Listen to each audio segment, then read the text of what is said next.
La sombra de la guillotina, de Washington Irving.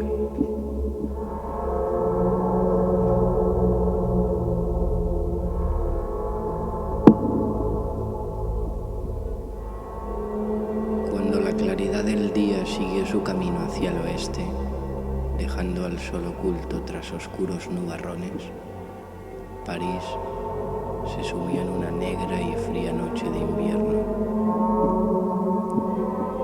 La lluvia comenzó a caer, como si hubiera estado aguardando la llegada de las tinieblas. Un viento helado, salido tal vez de las entrañas del polo, ayudó a barrer de almas y cuerpos las calles de la ciudad. Al filo de la medianoche, una sombra se dirigió, calado el hongo hasta las orejas y envuelta en fusca y amplia capa, a la única casa que aún mantenía una tenue luz encendida en la sórdida calle. El solitario viandante empujó la chirriante puerta de madera que tenía ante sí y penetró el local. Se trataba de una mugrienta taberna de ennegrecidas e inexpresivas paredes, cuyo único y discordante adorno eran unas raídas y no menos mugrosas escarapelas tricolores de la todavía incipiente revolución. El recién llegado denotaba un cierto aire de distinción. Era alto y flaco, y su mirada parecía la de alguien que ha contemplado los mayores horrores del mundo, pues sus ojos aparecían negros y penetrantes. Atravesó la solitaria estancia muy decidido, y dirigiéndose al bodeguero, pidió un doble coñac. Su momentáneo interlocutor cumplió el encargo, pero un personaje grueso, bajo, de nariz colorada, mirada bonachona y delantal sucio, trató de mantener una conversación, pues seguramente estaba atendiendo al último cliente de la noche. Mala hora para andar por estas calles, a no ser que vengáis de algún sitio cercano. Supongo que os habréis puesto perdido de agua. El desconocido, tras beber un largo trago de licor, contestó: vuelvo del edificio solitario que se encuentra al final de esta calle. El otro le contempló asombrado. Pero eso es... Sí, el manicomio, añadió el cliente, sonriendo al comprobar el efecto que causaban sus palabras. No tema, estoy todavía muy lejos de que se me pueda considerar un huésped de ese lugar. Simplemente soy un visitante. Más tranquilo, el tabernero siguió hablando. Entonces, señor, a no ser que tengáis un familiar recluido, no veo que os ha llevado a ir allí una noche tan desapacible como esta. ¿Qué puede usted saber, amigo mío, de los ocultos motivos que conducen a los hombres a la casa de los locos? Aunque tal vez, si le cuento el horror que he padecido esta tarde en una de sus gavias, es posible que llegue a comprender las razones que tanto le extrañan.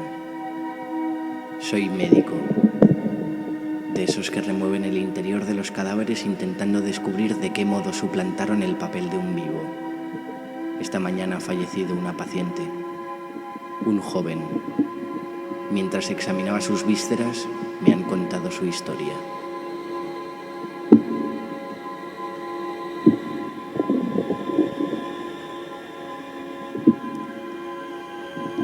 Se trataba de un estudiante, creo que alemán o austríaco. Creo que llamado Gottfried Wolfgang, que llevaba cierto tiempo residiendo en París. Según he sabido, al mismo tiempo que cursaba sus estudios en una universidad germana, la de Nottingham, inició el aprendizaje y la práctica de ciertas ciencias esotéricas. Al principio todo parecía indicar que se trataba de una mera distracción, pero muy pronto su carácter impresionable venció a su sentido común y empezó a ver visiones. Creía que se hallaba rodeado de espíritus malignos que pretendían apoderarse de su alma para conducirle con ellos a las cámaras de tortura de sus infernales moradas. Como fruto de sus inquietantes alucinaciones, su salud comenzó a decaer peligrosamente. Sin embargo, lejos de rehuir el contacto con tan peligrosas enseñanzas, siguió tratando de ampliar el campo de sus conocimientos. Durante el día se encerraba en extrañas y ponzoñosas bibliotecas consultando viejos libros de brujería y por la noche, aterrorizado, se recluía en su habitación. Cuando sus padres descubrieron el progresivo desvarío que amenazaba al joven, decidieron enviarle a una ciudad donde reinase la alegría y la diversión. De esta manera, fechas después, Gottfried llegó a París, pero su presencia coincidió con los albores de la Revolución. El delirio popular sedujo enseguida su espíritu emotivo y las teorías políticas y filosóficas de la época le entusiasmaron. Sin embargo, las sangrientas escenas que se desarrollaron a continuación hirieron su sensibilidad, le desilusionaron de la sociedad y del mundo y le animaron más que nunca a hacer una vida de recluso. Se retiró a una habitación solitaria del barrio latino, paraíso de los estudiantes, y allí, en una calle sombría, cerca de los austeros muros de la Sorbona, continuó sus especulaciones favoritas. Pasaba jornadas enteras en las grandes bibliotecas parisinas, esos panteones de autores difuntos, hojeando los viejos mamotretos polvorientos a fin de satisfacer su morboso apetito. Era como una especie de vampiro literario que se alimentaba de textos muertos. A pesar de la soledad y la reclusión, Wolfgang mantenía un ardiente temperamento cuyo fuego estuvo atizando durante mucho tiempo con la imaginación. Era demasiado tímido e ignorante de las cosas de este mundo para tener éxito entre las mujeres, pero sentía una gran admiración por la belleza femenina y muy a menudo pensaba en las figuras y rostros que había visto en la calle, y su imaginación los revestía de perfecciones y encantos que sobrepasaban a la realidad. Cuando su espíritu se exaltaba de tal suerte, le dominaba una visión que producía unos efectos extraordinarios. Siempre le aparecía un rostro femenino de belleza trascendental, y la impresión que le desencadenaba era tan honda que a duras penas podía rehacerse. Aquel rostro llenaba sus pensamientos de día y sus sueños durante la noche, y llegó a enamorarse perdidamente de aquella mujer soñada. Su pasión le convirtió en una de esas ideas fijas que se adueñan de los espíritus melancólicos y que a veces se toman por locura. Así era Gottfried Wolfgang, y ese su estado de ánimo en el momento que empieza la historia que me contaron. Regresaba a su casa en una noche borrascosa por las sombrías y viejas calles de Le Marais, el más antiguo barrio de París. El sordo rugido del trueno hacía temblar las casas y las estrechas callejas. Llegó a la plaza de Grève, donde se llevaban a cabo las ejecuciones públicas. Los rayos centelleaban sobre las altas torres del viejo ayuntamiento y su fulgor iluminaba la plaza. Al encontrarse tan cerca de la guillotina, retrocedió horrorizado. El terror estaba en todo su apogeo y el terrible instrumento de la muerte, siempre a punto, relucía con la sangre de los justos y los valientes. Aquel mismo día, el siniestro aparato había trabajado activamente segando cabezas, y allí estaba, en el corazón de la ciudad silenciosa y dormida, esperando nuevas víctimas. Wolfgang sintió que el corazón se le oprimía y decidió alejarse, pero en aquel momento vio una figura encogida al pie de los escalones que daban acceso al tablado. Unos cuantos relámpagos seguidos le permitieron observarla mejor. Era una simple silueta femenina, vestida de negro, sentada en el último de los escalones. Tenía el busto inclinado hacia adelante y la cara escondida entre las rodillas. Sus largas trenzas, oscuras y despeinadas, llegaban al suelo, mojadas por la lluvia que caía a torrentes. Wolfgang permaneció inmóvil. Había algo terriblemente patético en aquella solitaria imagen de la angustia.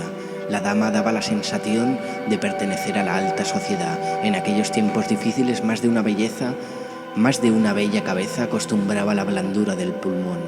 No tenía dónde apoyarse. Sin duda debía tratarse de una viuda, a la cual la siniestra cuchilla acababa de dejar sola, con el corazón destrozado y que permanecía allí, en el lugar donde le habían arrebatado aquello que le era más querido. Gottfried se acercó y le dirigió la palabra en un tono que revelaba una profunda simpatía. Ella levantó la cabeza y le miró con gesto extraviado. ¿Cuál no sería el asombro de Wolfgang al contemplar bajo la luz de los relámpagos el rostro que llenaba sus sueños, lívido y desesperado y sin embargo de una belleza arrebatadora? Agitado por sentimientos violentos y contradictorios, le dirigió la palabra de nuevo, temblando.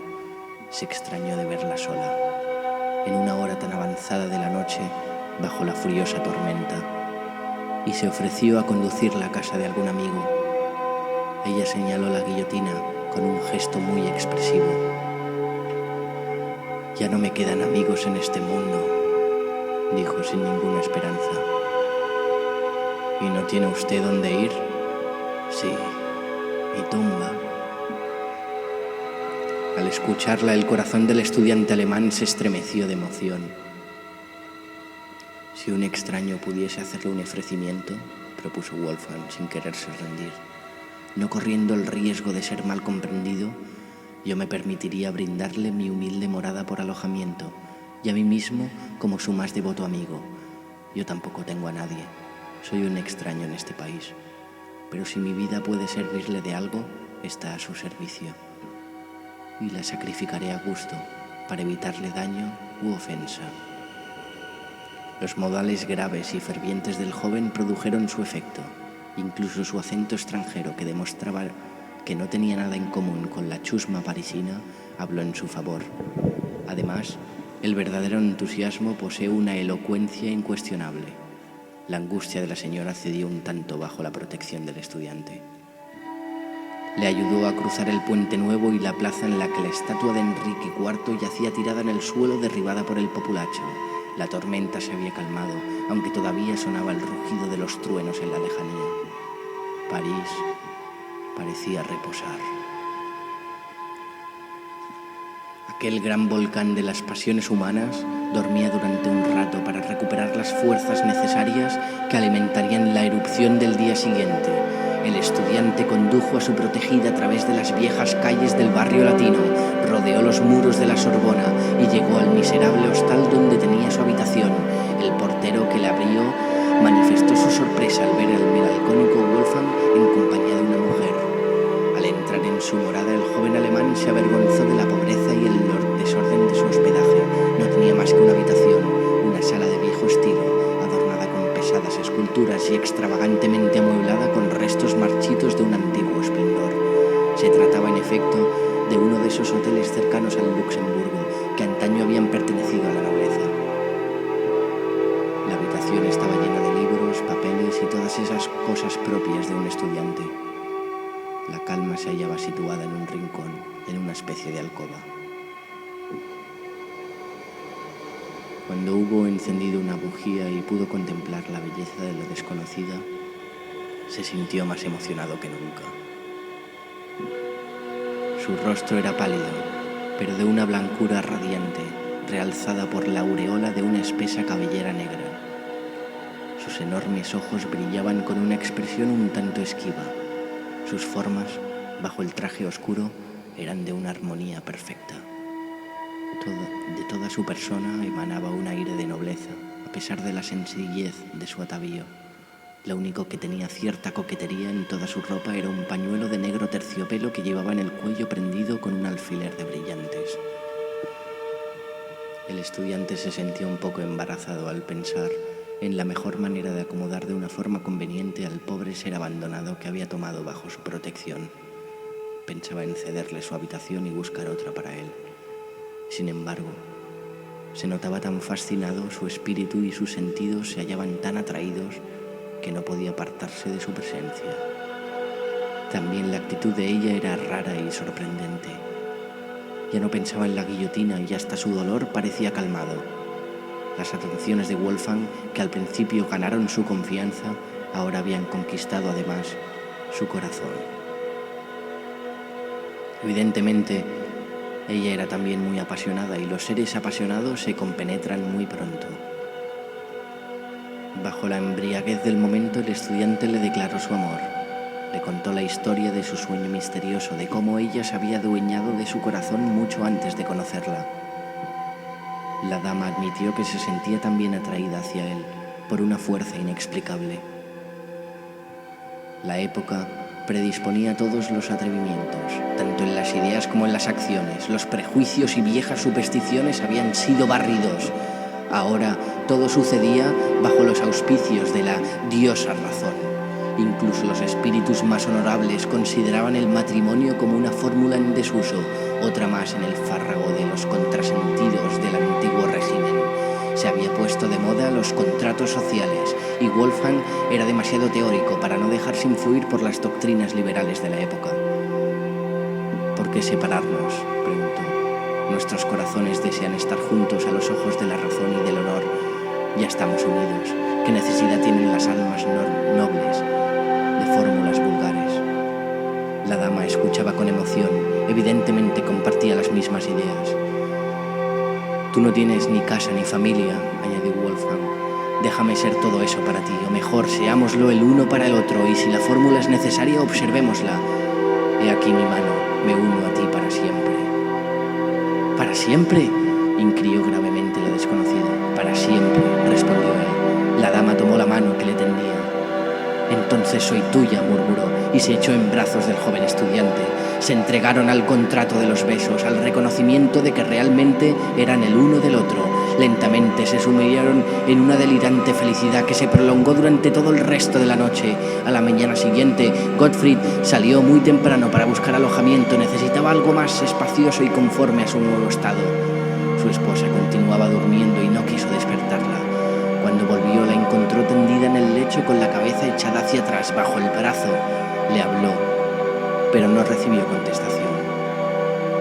Se acercó para despertarla y cambiarla de aquella incómoda postura y la tomó de la mano.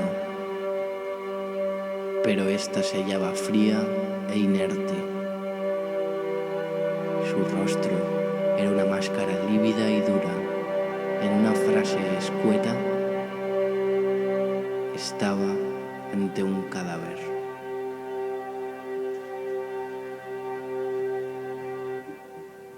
Sobrecogido de espanto, dio la alarma en toda la casa. A continuación se desarrolló una escena de confusión y horror. Acudió la policía y cuando el oficial penetró en la estancia y vio el cadáver se echó a temblar. «Dioses inmortales», exclamó. «¿Cómo ha podido llegar esta mujer hasta aquí?» «¿Luego la conoce?», preguntó Wolfgang precipitadamente. «Que si la conozco», repitió el oficial. «La guillotinaron ayer». Se acercó, deshizo el nudo del negro pañuelo que llevaba al cuello el cadáver y la cabeza de este rodó hasta el suelo. El estudiante empezó a gemir en un acceso de delirio. «El demonio, es el demonio que se ha apoderado de mí, estoy condenado para siempre». Desde aquel instante, Wolfgang perdió totalmente la razón. Sus visiones se repitieron con mayor frecuencia y tuvo que ser internado en el manicomio. Y hoy mismo, presa de una extraña agitación, ha muerto en su celda. Tras finalizar mi examen, yo mismo he firmado el certificado de defunción y he escrito a sus padres comunicándoles la triste nueva.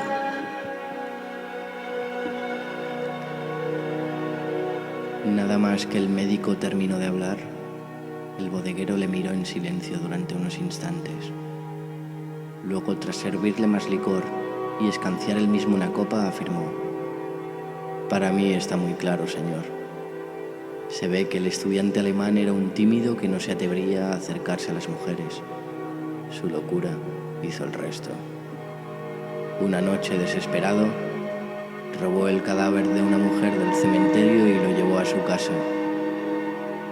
A la mañana siguiente, cuando se le pasó el furor, se dio perfecta cuenta de lo que había hecho y se volvió más loco de lo que estaba.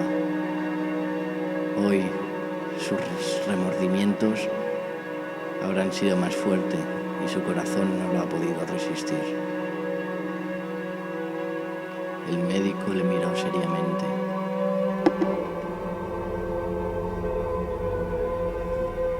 efecto, es lo que pensábamos todos los que estábamos en el manicomio, hasta que abrimos la mano cerrada del cadáver y cayó al suelo este objeto, dijo, sacando de uno de sus bolsillos una cinta de terciopelo negro, cuyo broche era un bonito alfiler